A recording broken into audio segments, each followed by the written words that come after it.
की जनता को बर्बाद कर रहे हैं, उसकी कमर तोड़ रहे हैं, आम आदमी की कमर तोड़ रहे हैं, महंगाई बढ़ा रहे हैं, टैक्स पे टैक्स, टैक्स पे टैक्स। पहले जो आपको चपत उत्सव लगा है उसमें 127 लाख करोड़ रुपए इस देश की जनता से रख दिया है भारतीय जेब कतरा पार्टी।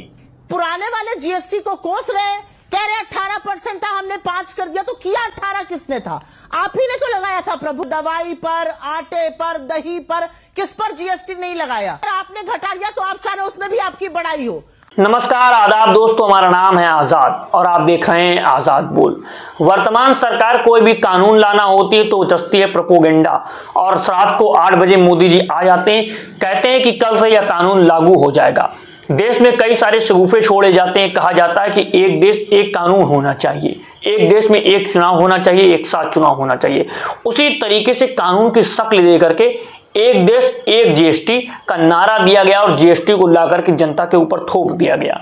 इतने बरस हो गए, लेकिन अब सरकार कह रही है कि जीएसटी हमने जिस आधार पे लगाई थी वो हमसे गलती हो गई थी। हमने किसानों के ऊपर खून चूसने का काम किया, हमने महिलाओं के सामान पर जीएसटी लगा दी, हमने आटे पर जीएसटी लगा दी, हमने कलम पर जीएसटी लगा दी, हर चीज पर जीएसटी लगा दी, दूध पर जीएसटी लगा दी, ब्रेड पर जीएसटी लगा दी, और इतनी ज्यादा लगाई जीएसटी कि सभी की अर्थव्यवस्था टूट गई, लोगों के रोजगार धंधे ठप हो गए, लोगों के कारोबार खत्म हो गए। अब सरकार को यह समझ में आ रहा है इतने बरसों के बाद, और सरकार ने अब 2 कदम पीछे ले लिए और कहा है कि जीएसटी जिस आधार पर राहुल गांधी कह रहे थे उसी आधार पर लागू की जाएगी, क्योंकि हमसे हो चुकी है गलती।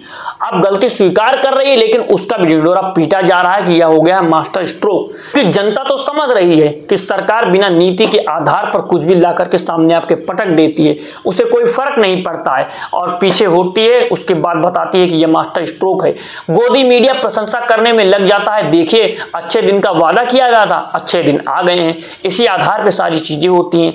लेकिन अब हर नेता जो खुल करके विरोध कर रहे हैं और बता रहे हैं कि अच्छे दिन नहीं आए, आपने इतने बरसों से जो खून चूसा है जनता का, आप उसके लिए माफी मांगिए और कहिए कि जिन लोगों के हमने धंधे बर्बाद किए उनको फिर से खड़ा किया जाएगा। इसके लिए अखिलेश यादव भी साफ तौर से बोल रहे हैं, आम आदमी पार्टी के संजय सिंह नेता भी बोल रहे हैं जो राज्यसभा के सांसद हैं, और सुप्रिया सिन्हा कांग्रेस की प्रवक्ता भी खुल करके बोलती रहे, और राहुल गांधी जिस रोज से जीएसटी लागू हुआ तब से ये बात कह रहे थे कि यह जीएसटी गलत है और जिस आधार पर इसको लागू किया जा रहा है यह सही नीति नहीं है। आप सबसे पहले इन वीडियोस को देख लीजिए, फिर इस पर हम चर्चा करते हैं। 8 साल तक हम लोग चिल्ला चिल्ला के कहते रहे ये टैक्स का सिस्टम गलत है, देश की जनता को आप लोग लूट रहे हैं, टैक्स के नाम पर देश की जनता को बर्बाद कर रहे हैं, उसकी कमर तोड़ रहे हैं, आम आदमी की कमर तोड़ रहे हैं, महंगाई बढ़ा रहे हैं, महंगाई बढ़ा रहे हैं, दूध पे बढ़ा रहे हैं, पानी पे बढ़ा रहे हैं, बिजली पे बढ़ा रहे हैं, शिक्षा पे बढ़ा रहे हैं। हम लोग चिल्लाते रहे, कहते रहे, कहीं कोई सुनवाई नहीं हुई। टैक्स पे टैक्स, टैक्स पे टैक्स। जीएसटी के नाम पे तो लूट हो ही रही थी, पेट्रोल डीजल के नाम पे लूट। तो आपको मालूम है कितना पैसा कमाया इन्होंने 8 साल में? इस देश की जनता को जो इस उत्सव में शामिल होने जा रही है, इस बचत उत्सव के पहले जो आपको चपत उत्सव लगा है, उसमें 127 लाख करोड़ रुपए इस देश की जनता से जीएसटी के नाम पे पिछले 8 सालों में वसूला गया। कितना? 127 लाख करोड़ रुपए। अब आप कहेंगे 127 लाख करोड़ रुपए टैक्स वसूला गया तो वसूला गया, ये तो सब अडानी अंबानी से वसूला होगा मोदी जी ने। नहीं साहब, देश के 50% आम आदमी से 64% टैक्स वसूला गया। देश के 50% आम आदमी से 64% टैक्स वसूला गया, यानी कि गरीब आदमी से 64% और ऊपर के 10% की आबादी से मात्र 3% टैक्स वसूला गया, और बीच की आबादी से 33% टैक्स वसूला गया। 50% से जो वसूली हुई वो 64%, middle class, upper middle class, उनसे और उसके ऊपर जो टैक्स कलेक्शन उनसे middle class upper middle class से 33% और 3% जो बड़े बड़े अमीर लोग हैं जिनको आप कह सकते हैं उनसे वसूला गया। तो इस देश के आम आदमी से टैक्स के नाम पे उनकी जेबों को जो काटा गया, लूट हुई है, वो हुई है 80 लाख करोड़ रुपए। 80 लाख करोड़ रुपए की लूट हुई है। 8 साल में 80 लाख करोड़ रुपए लूटने के बाद मोदी जी कह रहे हैं अब हम आपको बचत उत्सव मनाने आए हैं। तो इसलिए मैंने इस पार्टी का नाम बदल के रख दिया है भारतीय जेब कतरा पार्टी। भारतीय जेब कतरा पार्टी, लोगों की जेब काटने वालों की पार्टी। इस देश की जनता से जीएसटी के नाम पे, भारी टैक्स के नाम पे 80 लाख करोड़ रुपए आम आदमी से लूटने का काम भारतीय जेब कतरा पार्टी ने किया है। और 80 लाख करोड़ लूटने के बाद अब क्या कह रहे हैं, ये टैक्स का हमने क्रांतिकारी रिफॉर्म ला दिया है, इसमें आपको फायदा ही फायदा होगा, 2 लाख करोड़ रुपए की बचत हो जाएगी। तो हमने कहा भाई सुना जाए 2 लाख करोड़ रुपए की फायदा कैसे हो जाएगा। कहने लगे नहीं 2 लाख करोड़ रुपए का फायदा हो जाएगा। फिर पता चला कि इस रिफॉर्म से 47,000 करोड़ रुपए का घाटा सरकार को होगा। यह सरकार का दावा है। सरकार कह रही है मुझे 47,000 करोड़ रुपए का घाटा होगा, लेकिन आपको 2 लाख करोड़ का फायदा हो जाएगा। ये गणित पता नहीं कहां से लेके आए, मुझे नहीं मालूम। तो फिर भी 79.50 लाख करोड़, 79.50 लाख करोड़ रुपए अगर अभी इस बचत जो आपको 47,000 करोड़ रुपए का बचत उत्सव आपको मनवाने जा रहे हैं, अगर इसको भी मान लेते हैं तो करीब करीब 79.50 लाख करोड़ रुपए इस देश की जनता से अवैध तौर पे जीएसटी के नाम पे वसूला गया है। हमारी मांग है वो 80 लाख करोड़ रुपए पहले देश की जनता को वापस करो। और अगर आप कहते हो 2 लाख करोड़ रुपए की बचत होगी देश की जनता को, तो महीने में 115 रुपए की बचत एक आदमी की होगी। उसके भी आंकड़े निकाल लीजिए।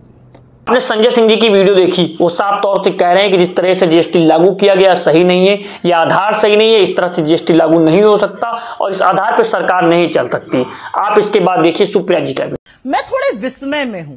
मुझे यह समझ में नहीं आ रहा है कि खुद ही लगाया, खुद ही घटाया, खुद ही की पीठ थपथपाओ। भाई आज अगर जीएसटी बचत उत्सव मनाना है और वाह वाह मोदी जी कहना है, तो जो 8 साल से जीएसटी के नाम पर लूट महोत्सव चल रहा था, उसका ठीकरा किसके सिर पर फोड़ना है। मुझे कभी कभी बीजेपी के प्रवक्ताओं की बात सुनकर या खुद प्रधानमंत्री की बात सुनकर पिछले 24 घंटे में ऐसा लग रहा है कि ये किसको कोस रहे हैं। ये पुराने वाले जीएसटी को कोस रहे हैं। कह रहे 18% था, हमने 5 कर दिया। तो किया 18 किसने था? आप ही ने तो लगाया था प्रभु। आप ही ने तो ऐसा टैक्स लगाया था जिसमें 8 साल में आपने 55 लाख करोड़ रुपए वसूले इस देश से। तो आज ये पूछा जाएगा आप किसको कोस रहे हैं। 2017 में आनंद फानन ने आपने जीएसटी लागू किया, नो टैक्स स्लैब लगाए। उस जीएसटी को इसलिए गब्बर सिंह टैक्स कहा गया क्योंकि आपने हिंदुस्तान की 50% सबसे गरीब आबादी से 64% जीएसटी की उगाही करी। और यहां पर एक डेटा और बता देती हूं, जो हिंदुस्तान की 10% सबसे अमीर आबादी थी, वो मात्र 3% जीएसटी में अपनी अदायगी कर रही थी। तो आपने 8 साल लोगों की कमर तोड़ी, पढ़ाई पर, दवाई पर, आटे पर, दही पर, किस पर जीएसटी नहीं लगाया। अब खुद ही कम कर दिया और यहां पर आके बाजी कराइएगा, पहली बात। दूसरा, आपने ये बोला कि यह अंततोगत्वा मोदी सरकार में लागू हुआ था।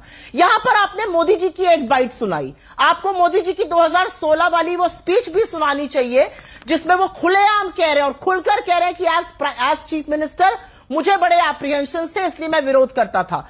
2006 की बजट स्पीच के बाद 2010 में जब ये आ गया, प्रणब मुखर्जी जी इसको लेकर आए, बिल प्रेजेंट हुआ, हिंदुस्तान का एक मुख्यमंत्री इसके लगातार खिलाफ रहे और वो थे तत्कालीन गुजरात के मुख्यमंत्री नरेंद्र मोदी, जिन्होंने प्रधानमंत्री बनते ही यू टर्न मारा और जीएसटी को अच्छा माना। अच्छी बात है, समय रहते उनको बुद्धि आई, जैसे समय रहते उनको राहुल गांधी की ये सीख याद आई कि 18% पर कैप करिए, अदरवाइज ये जीएसटी गब्बर सिंह टैक्स है। लेकिन मैं यहां पर एक छोटी सी बात लोगों को याद भी दिलाना चाहती हूं और पूछना भी चाहती हूं। 2017 में जब आनंद फानन में आपने जीएसटी लगाया तो ताबड़तोड़ टैक्स आपने लगाया। अब अगर आपने घटा लिया तो आप चाह रहे उसमें भी आपकी बड़ाई हो। अच्छी बात है, आपने लोगों को राहत दी, अच्छी बात है, आप लोगों को त्योहार के मौसम में मिठास खिलाना चाह रहे हैं, तो 8 साल क्यों कड़वाहट घोली? ये पूछा जाएगा ना, इस बात का जवाब तो पूछा जाएगा कि भैया लगाया भी आपने, घटाया भी आपने, बढ़ाया भी आपने था और अपनी पीठ भी आप ही थपथपाएंगे। विपक्ष क्यों नहीं सवाल पूछेगा? विपक्ष पूछेगा कि जिन लोगों का पढ़ाई, दवाई, आटा, दही सब पर जीएसटी लगाया उनको भी जवाब दीजिए। मुझे तो लग रहा था रंजना जी अंतिम बात कह के अपनी बात का अंत करूंगी। मुझे लगा छोटी सी बात यहां पे कहना चाहती हूं, आज से जीएसटी लागू होना था, ये सारा आप लोगों ने शो भी कर लिया था, अनाउंसमेंट्स भी आ चुके थे, निर्मला जी ने भी अनाउंस किया था, विस्तृत रूप से आ चुका था। मोदी जी ने तो इस निर्णय का अनाउंसमेंट लाल किले की प्राचीर से निर्णय के पहले ही कर दिया था।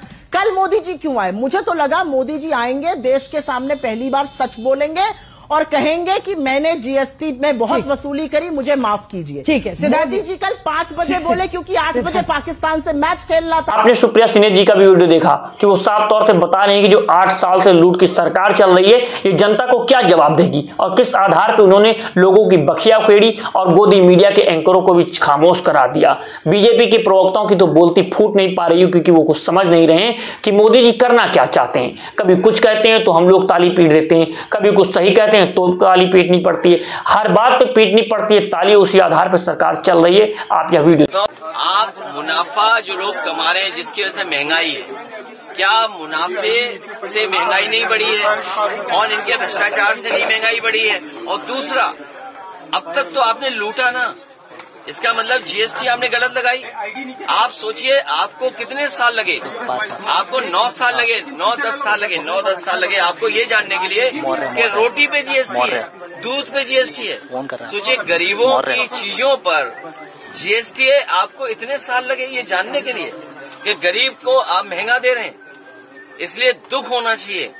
ये लोग वो लोग हैं जो प्रचार के माध्यम से और इमोशन के माध्यम से सरकार चला रहे हैं, ये भावनाओं से सरकार चला रहे हैं। अब बता रहे मुख्यमंत्री जी शैम्पू देख रहे थे, क्रीम देख रहे थे, मुझे ही नहीं पता। आप बताओ ना, जो बोतल उन्होंने उठा करके दिखाई, आप में ANI ने तस्वीर डाली है, क्या था वो? क्रीम थी क्या शैम्पू था?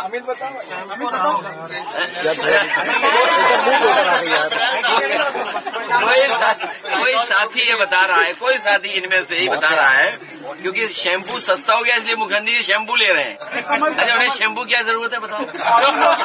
Body lotion. तो बॉडी लोशन नहीं लगाते, संत लोग बॉडी लोशन नहीं लगाते हैं। आपने अखिलेश यादव जी का वीडियो देखा, वो साफ तौर से कह रहे हैं कि सरकार जो इतने सालों से जीएसटी वसूल रही थी, लोगों के ऊपर खून चूसने का काम कर रही थी, लोगों के धंधों को ठप कर दिया था, इसका जवाब कौन देगा? जवाबदेह सरकार को बनना पड़ेगा, क्योंकि जनता ने उनको चुनकर के भेजा और उन्होंने जनता के ऊपर काले कानून थोप दिए हैं। सरकार इसी आधार पर सब कानून बनाती है, उसकी कोई रणनीति नहीं होती। इसी आधार पर नोटबंदी लागू की गई, नोट बदल दिए गए, कह दिया गया कि चलते नोट नहीं चलेंगे, लेकिन एटीएम में मशीन तक लगाई नहीं गई इससे नए नोट लग सके। तो आप सोचिए कि इस सरकार की क्या नीति होती है, किस आधार पर नीतियां बनती हैं, या फिर शाम को उठे जो मन हुआ वो कह दिया और वही आधार पर देश पर लागू हो गया। इन सारे मुद्दों के बारे में आप क्या सोचते हैं? फिर चाहे गलत जीएसटी हो, गलत नोटबंदी हो, गलत तरीके से किसान कानून बनाए गए हो, वक्फ कानून हो, तरह तरह के कानून बनाए जाते हैं और वो हो जाते हैं गलत साबित, लेकिन सरकार उनको गलत स्वीकार करना नहीं चाहती है और गलत होते भी हैं कदम पीछे खींचती है। तो गोदी मीडिया बताता है कि ये हो गया मास्टर स्ट्रोक। मास्टर स्ट्रोक की राजनीति से बचिए, क्योंकि मास्टर स्ट्रोक की राजनीति आपको अंधा कर देगी और अंधे हुए लोग नागरिक नहीं बन पाते हैं, क्योंकि वो अपने सरकार से सवाल नहीं कर पाते हैं। और जो लोग सरकार से सवाल नहीं कर पाते हैं वो देश के नागरिक कहलाने के लायक नहीं होते हैं, क्योंकि नागरिकों के आधार पर सरकार चुनी जाती है और सरकार जब चुनी जाती है तो उसको जवाबदेह बनाना होता है। जब आप सरकार को जवाबदेह नहीं बनाएंगे तो इसी आधार पर गलत कानून बनाती रहेगी, मदमस्त होकर के चलती रहेगी और आप उस पर लगाम नहीं लगा पाएंगे। फिर वो उसी तरह के मास्टर स्ट्रोक आपके सामने प्रस्तुत करती रहेगी। इस वीडियो के बारे में आप क्या सोचते हैं? जीएसटी के कदम पीछे खींचे गए हैं, इसके बारे में आप क्या सोचते हैं? क्या इससे कोई फायदा आपको हो रहा है? और जो आपके रोजगार धंधे सारे चौपट हो गए हैं उनके बारे में आप क्या सोचते हैं? तो इस वीडियो में इतना ही। अगर आप चाहते हैं कि इस तरह के वीडियोस हम बनाते रहें तो आजाद बोल को सब्सक्राइब कीजिए, वीडियो को शेयर कीजिए। मिलता हूं आपसे अगली वीडियो में। अभी के लिए नमस्कार, जय हिंद, जय भारत, जय संविधान।